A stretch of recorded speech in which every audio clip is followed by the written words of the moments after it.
नमस्कार. दुर्जन या विषयावरती आज आपण चिंतन करणार आहोत. त्यामध्ये दुर्जन म्हणजे काय, त्यांची वैशिष्ट्ये, सज्जनांनी नेमकं काय करावं, दुर्जनांचा संग का नको, हे बघूयात.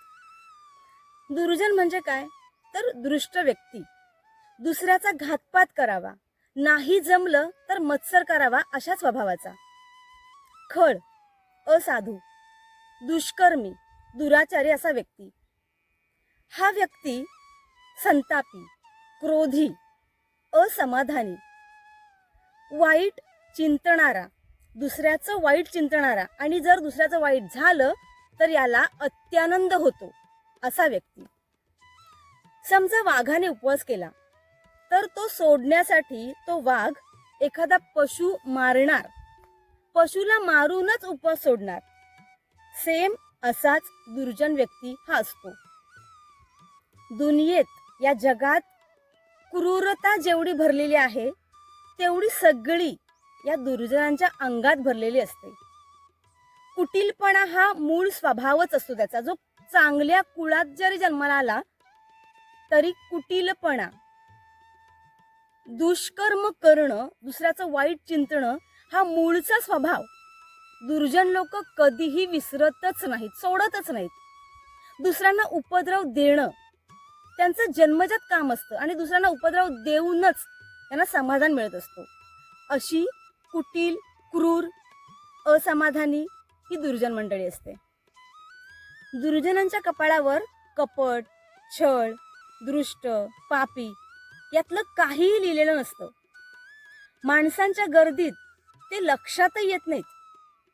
दुर्जन नेहमी चांगलं फेकून देतात आणि वाईट जवळ ठेवतात. जसं की चाळणी चांगलं खाली टाकते आणि वाईट मात्र आपल्याकडे ठेवते. सज्जन समोर आला तर दुर्जन त्याला कधीच चांगलं म्हणत नाही, सतत दोष दाखवतो, दुसऱ्यांना कमी लेखतो. कावळ्यासारखा आहे दुर्जन. कितीही चांगली गोष्ट कावळ्याला जर खायला दिली तर तो घाणच खाणार. समजा लसणाला आणि कस्तुरीला एकत्र ठेवलं आणि कस्तुरीचा गंध लसणाला जर का द्यायचा प्रयत्न केला तरी तो लागणार नाही, तो सुगंध लसणाला देता येणार नाही. कारण लसणाचा उग्र वास कधीच कमी नाही होत. तशीच दुर्जनांची बुद्धी कधीही पालटत नाही, ती आहे तशीच राहते. त्यांना वाईट गोष्टीमध्ये खितपत पडणं, आयुष्यभर त्याच्यातच लोळत पडणं हेच आवडतं. कुत्र्याचं शेपूट आणि दुर्जन या दोघांमध्ये अजिबात फरक नाहीये. कुत्र्याचं शेपूट कितीही सरळ केलं तरी ते वाकडं तसंच या दुर्जन लोकांचं असतं.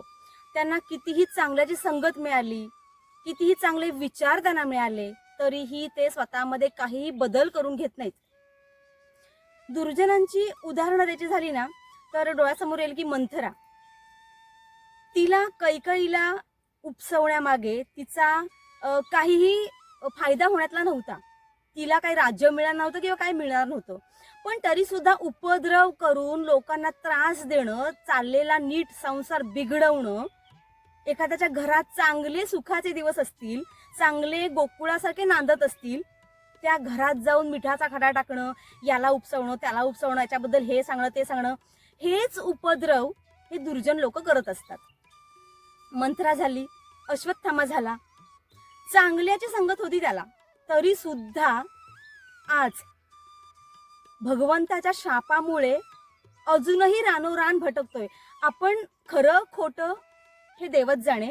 अश्वत्थामा जिवंत आहे न आहे त्याच्यात आपण काही जायचं नाही, पण दुर्जनांचा स्वभाव किंवा विचित्र लोक त्यांचा स्वभाव हाच आपण अश्वत्थामा जर का धरला तर या दुर्जनांमध्ये, दुर्जनांच्या स्वभावामध्ये आणि अश्वत्थामामध्ये काही फरक नाहीये. दुर्जन लोक ही अशी असतात, उपद्रवी. अशा लोकांना आपण सुधारण्यासाठी पण जाऊ नये, त्यांची साधी संगतही करू नये असं तुकाराम महाराज एका अभंगामध्ये म्हणतात. कारण जर आपण दुर्जनांना मदत केली, त्यांच्या कुठल्या कामामध्ये सहाय्य केलं तर त्याचं जे काही परिणाम, त्या आपण त्यांना मदत केल्यामागे जी काही कृती होणार आहे आणि त्याचा काही परिणाम होणार आहे तो परिणाम पण आपल्याला भोगावा लागतो. म्हणून दुर्जनांची संगत करू नये, त्यांच्या नादाला जाऊ नये किंवा त्यांना कुठल्या कामात मदतही करू नये, हेच बरं असतं सज्जन माणसांसाठी.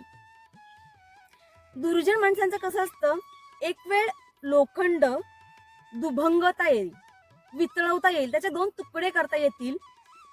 कारण लोखंड इतकं पण कठीण नसतं, पण दुर्जन लोक फार कठीण असतात, फार कठीण. त्यांच्या हृदयाला पाझर फोडणं अतिशय जगातली कठीण गोष्ट आहे. कठीण हृदयाचे, कठीण काळजाचे कितीही चांगलं त्यांना सांगायचा प्रयत्न केला तरी त्यांच्या हृदयाला पाझर कधीही फुटत नाही. एखाद्या सज्जन माणसाला जर राग आला तर त्याला प्रेमाने समजावलं, प्रेमाने मनवलं तर तो राग जातो त्यांचा. सज्जनांचा राग प्रेमाने जातो, परंतु दुर्जनांचा राग प्रेमाने वाढतो. कारण प्रेम म्हणजे काय, प्रेमाची भावना म्हणजे काय, चांगलं म्हणजे काय हे कळतच नाही. त्याची चवच या दुर्जनांना माहीत नसते, म्हणून ते दुर्जन असतात. दुर्जनांचं कसं असतं माहितीये, हे मागे जे काटेरी झाड दिसतंय ना, त्याच्यासारखे दुर्जन असतात. त्यांचा कुठेही काही उपयोग नसतो, त्यांच्याकडे कोण ढुंकूनही बघत नाही, पण स्वतःकडे जे विचित्र गुण आहेत त्यांचा चांगल्या लोकांना फक्त त्रास देणं हाच हेतू असतो. ही जी दुर्जन मंडळी असते ती भुंकते, तर आपल्या सज्जनांचं काय काम आहे, त्यांना भुंकू द्यायचं.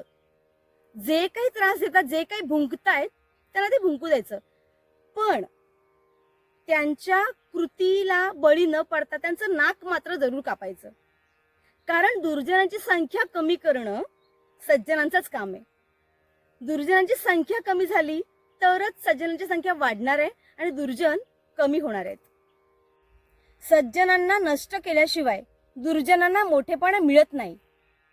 त्यांचं अस्तित्व टिकवून ठेवण्यासाठी ते सज्जनांचा नेहमी विरोध करतात आणि त्यांना त्रास देतात. कारण त्यांचं कामच ते, त्यांचा स्वभावच तो आहे की दुसऱ्यांना त्रास देऊन त्यांचं काम बिघडवण्याचं असतं. कपडे फाडणारा उंदीर पोट भरण्यासाठी कधीच कपडे कुरतडवत नाही. त्याचे दात वाढले तर त्याला काही खाता येत नाही. दात वाढल्यामुळे त्याचा मृत्यू होऊ शकतो, त्यामुळे तो कपडे कुरतडवतो आणि दात कमी करून स्वतःला जिवंत ठेवतो. तसंच या वाईट लोकांचं असतं, जमेल तितकं वाईट वागून ते स्वतःला जिवंत ठेवत असतात. म्हणून आपलं रक्षण आपण स्वतःच करणं गरजेचं आहे. आपल्या आजूबाजूला अशी लोक असतील तर इतकंच म्हणावं त्यांना बघून, नको नको संग दुर्जनांचा, आणि त्यांच्याकडे दुर्लक्ष करावं. तुकाराम महाराज एका अभंगाच्या चरणामध्ये म्हणतात, तुका म्हणे विंचवाची नांगी तैसे दुर्जन सर्वांगी. या विंचवासारखे, विंचवाच्या नांगीसारखे सर्वत्र दुर्जन पसरलेले असतात आणि ते सर्वांगाने विंचवाच्या नांगीसारखे असतात. प्रत्यक्ष तुकाराम महाराजांना सुद्धा मंबाजीने काही कमी त्रास नाही दिला, पण अशीच लोक त्रास देऊन थकली की सज्जनांचे गोडवे गातात. सर्व सज्जनांची परीक्षा दुर्जन लोक घेत असतात. त्यांच्या तोडीस तोड देण्यासाठी आपल्याला फक्त आनंदी राहायचंय. जो त्रास होईल तो आनंदाने सहन करायचाय, त्यांना धीराने सामोरं जायचंय. दुर्जन तेव्हाही होते, आजही आहेत आणि उद्याही राहणार आहेत. सज्जनांची संख्या वाढवूनच त्यांच्यावरती मात करता येऊ शकते.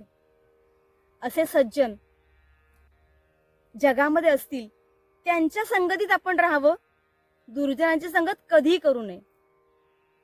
प्रत्येकाच्या आयुष्यात हे दुर्जन येत असतात. त्यांच्यापासून वाचण्यासाठी हा निसर्ग आपल्याला भरभरून ताकद देवो, मनामध्ये सकारात्मक भाव जागृत करो आणि त्यांच्यापासून आपला बचाव हो.